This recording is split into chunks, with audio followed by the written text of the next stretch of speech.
আসলে সব সহজ আল্লাহর ফজলে। কি ধরনের কথা ঠিক না? কেমনে সহজ? ওয়াল্লাযীনা জাহাদু ফীনা লানাহদিয়ান্নাহুম সুবুলানা ওয়া ইন্নাল্লাহা লামাআল মুহসিনিন। আল্লাহ রাব্বুল আলামিন বলে, বান্দা-বান্দীরা, তোমরা যদি আমাকে পাওয়ার জন্য, আমাকে রাজি খুশি করার জন্য তোমরা যদি রাস্তায় নাইমা যাও, চেষ্টা শুরু করো, তোমাদের জন্য আমি রাস্তা খুলে দেব। আল্লাহ রাব্বুল আলামিন রাস্তা খুলে দেবে পথ চলার জন্য। আপনার আমার কোন চিন্তা আছে? কথা কোন চিন্তা থাকার কথা? কোন চিন্তা নাই। ইউসুফ নবী আলাইহিস সালাতু ওয়াস সালামকে বিবি জুলাইখা 7টা দরজার ভিতর তালা মারছে। দরজা 7টা, তালাও মারছে 7টা। বলছে, ইউসুফ আমার কথা তোমার মানাই লাগবে। ইউসুফ নবী আলাইহিস সালাতু ওয়াস সালাম মাওলার দিকে ফিরিয়া বলতেছে, মাবুদ গো, আমি তো জুলাইখার কথা মানব না। কি হইবে না হইবে জানি না, আমি দিলাম দৌড়। দৌড় দেওয়ার সঙ্গে সঙ্গে আল্লাহ রাব্বুল আলামিন 7টা দরজার মধ্যে তালা দেওয়া, 7টা দরজার তালা টাস টাস করিয়া খুললা দিল। ইউসুফ নবী আলাইহিস সালাতু ওয়াস সালাম বাইরে চলে গেল, আটকে রাখতে পারে নাই। বাবারে, তার নমুনা দেখাই গেছে আমাদের শায়েখ মুর্শিদ ফজলুল করিম রাহমাতুল্লাহ আলাইহি। বাবারে, বিভিন্ন সময় যে অবস্থান তৈরি করত, আমরা ভয়তো অস্থির হইয়া যেতাম, কি হয় বা না হয়। কিন্তু কিভাবে আল্লাহ রাস্তা খুলিয়া দিয়েছে, যেটা নমুনা দেখছি শায়েখ রহমাতুল্লাহ আলাইহির মাধ্যমে। বাবারে, তিনি আমাদেরকে ডাকিয়া বুঝাইয়া শুনাইয়া তিনি আগে আমাদের থেকে আজকে বিদায় হয়ে আমাদের পাশেই শুয়ে আছে। আখরে আমি ফরিদপুর এলাকায় যখন গেলাম, তখন একটা লোক এসে আমার সঙ্গে দেখা করিয়া বলতেছে, হুজুর, আপনি ফজলুল করিম রাহমাতুল্লাহ আলাইহির সন্তান, এর জন্য শূন্য দেখা করতে আসছি।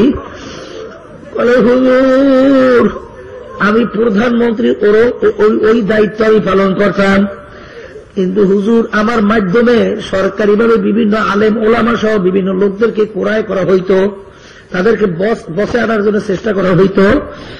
হুজুর, কাকে কত টাকা দিয়ে কেনা লাগছে আমার জানা আছে, অমুকে এত টাকা দিয়ে, অমুকে এত টাকা দিয়ে কেনা লাগছে, কিন্তু হুজুর ব্যক্তি বেশি একজন ফজলুল করিম রাহমাতুল্লাহ আলাইহি। হুজুর টাকা বস্তা নিয়ে পায়ের ধরে ফেলাইয়া দিছি, লাথি মেরে উড়াইয়া ফেলাইয়া দিয়েছে। তার বসে, বাবার আমি মুসলমান হইয়া দুনিয়া থেকে যাইতে চাই। এই জন্য আব্বারা অনেক সময় উদাহরণ দিয়া বলতো, বাবারে, কারো ইমানের মূল্য 10 টাকা, কারো ইমানের মূল্য 1000 টাকা, কারো লাখ, কারো কোটি, কারো কোন ইমানের মূল্যই দুনিয়াতে নাই। আব্বাদের উদাহরণ দিয়ে বলতো, একটা লোক 10টা টাকা পাইছে, ডাক দিয়ে বলতো যে কার টাকা 10 টাকা নিয়ে যান। যখন 100 টাকা পাইছে, তখন ওই 100 টাকার লোভ আর সামলাইতে পারে না, তখন আস্তে পকেটের ভিতরে ঢুকাইয়া রাখছে। বাবারে, তার ইমানের মূল্য 10 টাকা পর্যন্ত সামলাইছে, আর পারে নাই। কেউ যখন 100 টাকা পাইল, ঘোষণা করলো কার টাকা নিয়ে যাও, যখন 1000 টাকা পাইছে আর সামলাইতে পারে নাই। কেউ 1000 টাকা পাইছে সামলাইছে, লক্ষ টাকা পাইছে আর সামলাইতে পারে নাই। বাবারে, কেউ লক্ষ টাকা পাইছে সামলাইছে, কোটি টাকা পাইছে আর সামলাইতে পারে নাই। আর একদল মানুষ দুনিয়াতে, তাম দুনিয়াটা যদি তার পায়ের উপরে ফেলাই দেওয়া হয়, বাবারে, ইমান বিক্রি হবে না। কত সর্বনাশ মুজাহিদের কথা শুনছি বাবারে, কত আল্লাহর বান্দারা মুসলমান দাবি করিয়া 1000, 5000, 10,000 টাকার বিনিময়ে বিক্রি হয়ে গেছে। বাবারে, টাকার বিনিময়ে কোন মানুষ কি তার মূল্যবান ভোট কি বিক্রি করতে পারে নাকি? বাবারে, সেটা কিভাবে মানুষ হয়? আরে বিক্রি হয় গরু ছাগল, কোনদিন মানুষ তো টাকার বিনিময়ে বিক্রি হইতে পারে না। বাবারে, এই জন্য আব্বাজান বলতেন, বাবারে, আল্লাহু আকবার, আল্লাহু আকবার, যে এইরকম ঈমান যার যত আল্লাহর ফজলে মজবুত হইবে, আল্লাহর ফজলে তার নেকির পরিমাণ দরজা তত বাড়িয়া যাইবে। আল্লাহ, বাবারে, ঈমান মজবুত করার জন্যই তরিকা, বাবারে, ঈমানকে মজবুত করার জন্যই বাবারে এই তরিকার ঔষধ। আল্লাহর ফজলে করে ঔষধ ঠিক মতো পালন করিয়া দেখো, দেখ আল্লাহর ফজলে ঈমান কিভাবে মজবুত হয়। আল্লাহ খুবাইব রাদিয়াল্লাহু তাআলা আনহু বাবারে যখন মুসলমান হয়ে গেল, তার মালিক ছিল কাফের। মালিক বলল, খুবাইব তোর এত বড় সাহস, তুই মুসলমান হয়ে গেছ, তোকে মারিয়া রাখবো না। এমন ভাবে মারত, শরীর থেকে শিরশির করে রক্ত জমিনে পড়ত, আর বলতো আহাদ আহাদ আমার মাওলা এক। যখন তাকে খুবাইব তার ইমান তার খোদার উপর থেকে ছাড়েই না, তখন বলতেছ খুবাইব তুই যখন ইমান ছাড়ই না, তোকে সুরে চড়াইয়া মারিয়া ফেলব। তখন বলতো মালিক তুমি যেরকম ইচ্ছা সেরকম তুমি আমাকে মারিয়া ফেলতে পারো, কিন্তু আমি আমার মাসুক মাওলার উপরে ইমান আনছি, ছাড়ব না। যখন তাকে সুরে চড়াইয়া নিচ থেকে বিভিন্ন জায়গায় তীর মারা শুরু করল, শরীরের মধ্যে তীর ঢোকে, জোর জোর করে রক্ত জমিনে পড়ে। আর খুবাইব রাদিয়াল্লাহু তাআলা আনহু বলতেছেন আহাদ আমার মাওলা এক। যখন তার শরীরের ভিতর থেকে রূহটা বের হইয়া যাইবে তখন তার মনটা চাইল মৌতের সময় খোদার ঘরের দিকে মুখটা একটু ফিরাইয়া রাখবে। কাফের এই পাশ থেকে তীর মারিয়ে মুখটা ঘুরাইয়া দিল। বলতেছ খুবাইব মৌতের সময় তোর খোদার ঘরের দিকে মুখ ফিরাইয়া রাখবি, রাখতে দেব না। যখন নাকি তীর মারিয়ে মুখ ঘুরাইয়া দিল, খুবাইব রাদিয়াল্লাহু তাআলা আনহু চোখের পানি ছাড়িয়ে দিয়ে কাঁদবে। লাস্তু বালিহিনা উক্তালু মুসলিমান, ও কাফেররা ভালো করিয়া জানিয়া রাখিস, আল্লাহু আকবার, আমার মৌতের সময় আমার মুখখানা আমার মাসুক মাওলার ঘরের দিকে ফিরাইয়া রাখতে দাও বা না দাও। আমার মাসুক মাওলা তো আমার দিকে চাইয়া রয়েছে। আমি খুবাইব মুসলমান অবস্থায় দুনিয়া থেকে রওনা করলাম, আমার আর কোন আফসোস নাই। বাবারে আমার তো কিয়ামতের ময়দানে মাওলার দরবারে উঠবে, তুমি আর আমি তো মাওলার দরবারে উঠব। আমার মাওলা যদি জিজ্ঞাসা করে রেজাউল করিম, ও আব্দুল করিম, আমার খুবাইব আমার হুকুম পালন করতে যাইয়া এই পরিমাণ কষ্ট স্বীকার করছে, তোমাকে এমন কোন জিনিস বাধা দিল যে তুমি আমার হুকুম ঠিক মতো মানতে পারো নাই? উত্তর দিয়া সামনে যাও। বাবারে কি উত্তর দেবা বুঝা শুনে তারপর কবরে যাইয়া শুয়ে আল্লাহ রে। কোন এক কবি একজন বলছেন, দেখলে আয় কিস্তিবা किसी अपना देख लो गहरे दरिया की अंदर किसी ना डूब जाने दो। হাফে সিরাজ বলতেছে, ও নৌকার মাঝি, তুমি তোমার নৌকা নিয়ে এখনো নদীর কিনারায় আসো। ও মাঝি, তোমার সামনে কিন্তু ভয়ানক সমুদ্র। কেমন সমুদ্র? মেঘনা, পদ্মা, বড় বড় আটলান্টিক মহাসমুদ্রের মতো সমুদ্র। ও মাঝি, সমুদ্রের মধ্যে তুফান উঠে গেছে। ও মাঝি, তোমার নৌকা নিয়ে নদীর উপর যাইতে হবে। ও মাঝি, নৌকা নদীর কিনারে থাকা অবস্থায় পরীক্ষা করিয়া দেখো তোমার নৌকার পাল বস্তুর গুলা ভালো আছে কিনা। দেখো তোমার নৌকার দ্বার বইটা ভালো আছে কিনা। দেখো তোমার নৌকা বাচ্চাগুলো ভালো আছে কিনা। ও মাঝি, যদি পরীক্ষা না করিয়া 75 নৌকা নিয়া যদি সমুদ্রে পারি জমাইয়া বস, যখন তোমার 75 নৌকার মধ্যে সমুদ্রের তুফান ঠাস ঠাস করে বাড়ি দেবে, ও মাঝি, তখন এই সমুদ্রে 75 নৌকা টিকবে ওরা।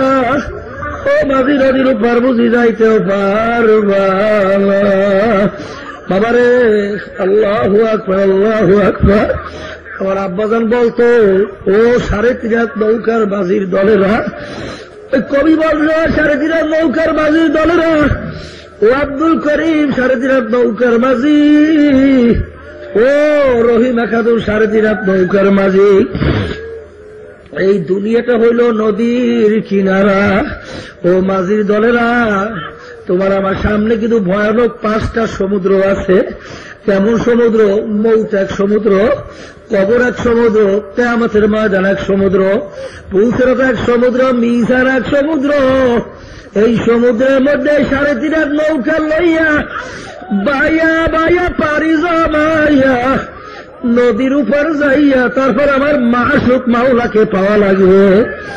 ও সারা যেন নৌকার মাঝি দলেরা, দুনিয়ায় থাকো অবস্থায় ভালো করিয়া পরীক্ষা করিয়া দেখো তোমার নামাজের ঈমান মজবুত আছে কিনা, দেখো তোমার রোজার ঈমান মজবুত আছে কিনা, দেখো তোমার হারাম হালালের ঈমান মজবুত আছে কিনা, দেখো তোমার সুন্নাতের ঈমান মজবুত আছে কিনা, দেখো তোমার পর্দার ঈমান মজবুত আছে কিনা। ও সারাদিন নৌকার মাঝির দলেরা, ঈমান মজবুত না করলে ভয়ানক সমুদ্রে পারি জমায় না। খোদা না কাছে হালকা ঈমান নিয়া যদি ওই সমুদ্রে পারি জমাইয়া বস, মাওলার হুকুম অনুযায়ী আজরাইল আলাইহিস সালাতু ওয়াস সালাম হাত পাইতে দাঁড়াইয়া রইছে, তখন মাওলার হুকুম হইবে আর ঠাস করে যদি ফরিয়া বসে, ওই অবস্থায় যদি বাবার এই সমুদ্রে ফরিয়া বস, ও মাঝি আর তো কোনো দিন আর আসবে না। বাবারে বাবারে ভালো করে বুঝছে, মাওলার কবরে যাইও। আল্লাহ কবরে এমন ঘর, আল্লাহ পোকা মাকুরের ঘর, অন্ধকার ঘর, বাবারে বাতি নাই সাথী নাই, কেমনে যাইয়া শুয়ে থাকবা, মনের বুঝাইয়া তার ঘর কবরে যাইও। তাহলে মনে করছো কবরে কিছু হবে না, নালে বাবারা কেন ফেরো না। এই যে আমি প্রায় উদাহরণ দিয়ে বলি, বাবারে আমার মাওলাকে চেনো, আরে আখেরা সম্পর্কে বুঝলো, তারপর বাবারে আমার মাওলার খবরে যাইয়া শুইও। আমি প্রায় উদাহরণ দিয়ে বলি, দুনিয়া এবং আখেরার সম্পর্কে আবার চিন্তা করো। বাবারে কেমন একটা ছোট মায়ের কোলের বাচ্চা, ভালো বুঝ আসছে না আসতে দেখা গেল তারা হায়াত থেকে প্রায় 12 থেকে 13টা বছর চলে যায়। বাবারে ভালো পাস করিয়া বের হইতে না হইতে বাবারে দেখা গেল 22-23 বছর যায়। এইবার বাবারে চাকরি তালাশ করে পাইতে না পাইতে অনেকের হয়তো বা 30 বছর যায়। এরপরে বাবারে কামাই করিয়া একটা বাড়ি করবে, গাড়ি করবে, আর আয়নার সামনে তাকাইয়া দেখলো দাড়িগুলা কাঁচা ছিল সব সাদা হয়ে গেছে, চুলগুলা ছিল সাদা হইয়া গেল কাঁচা পাকা। এরকম বলতে বলতে খবর হইয়া যাবে অমুকে আর দুনিয়াতে নাই। বাবারে আমার এখন মনে আছে, এই সরবরাহ ঈদগার মাঠে আমার আব্বাজান রৌদ্রের মধ্যে চরমনা এলাকার লোকদেরকে ডাইকিয়া ডাইকিয়া বলতে আছে, ও আমার চরমনা এলাকার লোকেরা, আমার ভাইরা, বাবারে এখনো ফেরো, এখনো ফেরো। বাবার আমার দাদাদের কথা উল্লেখ করে বলতে আছেন, বাবারে আমার আব্বাজান তোমাদের পিছনে চিল্লাইতে চিল্লাইতে কবরে চলে আছে, আমিও তোমাদের পিছনে চিল্লাইতে চিল্লাইতে আমারও দাড়িগুলা পাইকিয়া সাদা হয়ে গেছে, দাঁতগুলা পরিয়া বোকরা হয়ে গেছি, চুলগুলা পাইকিয়া সাদা হইয়া গেল। এরকম একটা দিন আসবে ঘোষণা শুরু করবে ফজলুল করিবার দুনিয়াতে নাই। বাবারে ঠিকই এখনো মনে হয় যেন চাইয়ে চাইয়ে দেখতে আসি, আলোচনা করতে আসে, এখন তো আর দেখি না, ফজল করে তো আর নাই, আর কোনদিন আর আসবে ও মুসাফির, বাদ্য গাঠুরি বহুদূরে ঠিকানা,